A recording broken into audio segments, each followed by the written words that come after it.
নমস্কার, শিশির বিন্দু মিষ্টি হেসেল সকলকে স্বাগত জানাচ্ছে। এখানে দেখুন, এটা আছে মোচা। এটা আমরা কেউ বীজকলা মোচা বলি, কেউ গর্ভ মোচা বলি। আপনাদের কাছে কী নামে পরিচিত অবশ্যই আমাকে কমেন্টে জানাবেন। আর এখানে দেখুন, মুগ ডাল হালকা করে ভেজে নেব। আজ আমি তিতর ডাল করব। লাউ আছে, উচ্ছে আছে, খুব একটা ভাজবো না, হালকা ভেজেছি। দুটো সিটি দিয়ে নেব।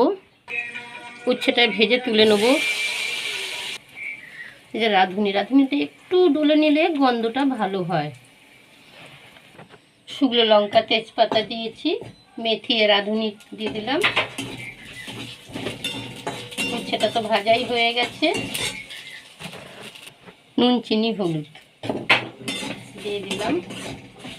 ডালের মধ্যে জল দিয়ে নিয়েছি। কাঁচা লঙ্কা দিলাম। এই যে মোচা, এক মোচা দিয়েও দুটো তিনটে সিটি দিয়ে নেবো প্রেসারে। একটা টিপস, যদি মোচা এঁচুড় সিদ্ধ করতে যান তা আঠা তো প্রেসার কুকারে জড়িয়ে যায়, তাই একটু সর্ষের তেল মাখিয়ে নিয়ে এটা সিটি করলে আঠাটা জড়াবে না, মাছতেও অসুবিধা হবে না। ডাল হয়ে গেছে, গরম পড়ে গেছে। এই ধরনের খাবার খুব দরকার, তাই এই ধরনের খাওয়া শুরু করে দিয়েছি, আপনাদের সঙ্গে শেয়ারও করছি। দুটো তিনটে সিটি দিয়ে নেবো। জিরে, তেজপাতা, শুকনো লঙ্কা দিয়েছি। আলুটা দিয়ে দিলাম।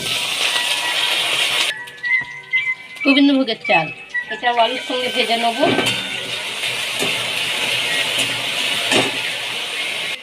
ধনে জিরের গুঁড়ো, আদা, নুন, হলুদ, চিনি অবশ্যই দেবো, এর মধ্যে একটু জলও দেবো। টমেটো দিয়েছি, কাঁচা লঙ্কাও দিয়েছি। মশলাটা দিয়ে দিলাম। খুব ভালো করে চটকে নেবো এটা।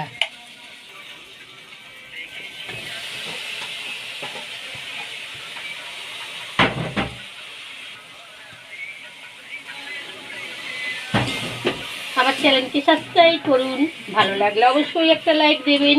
বেল আইকনটা তো অবশ্যই দেবেন। ফেসবুক থেকে দেখে থাকলে আমার পেজটা ফলো, শেয়ার অবশ্যই করবেন। আর কমেন্টে জানাবেন মোচার ঘন্ট কেমন করলাম।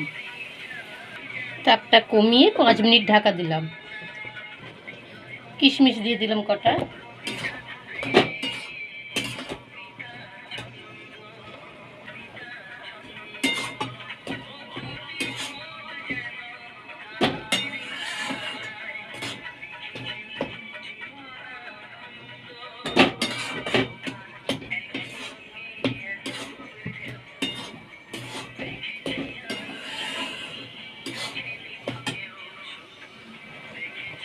গরম মশলা, ঘি।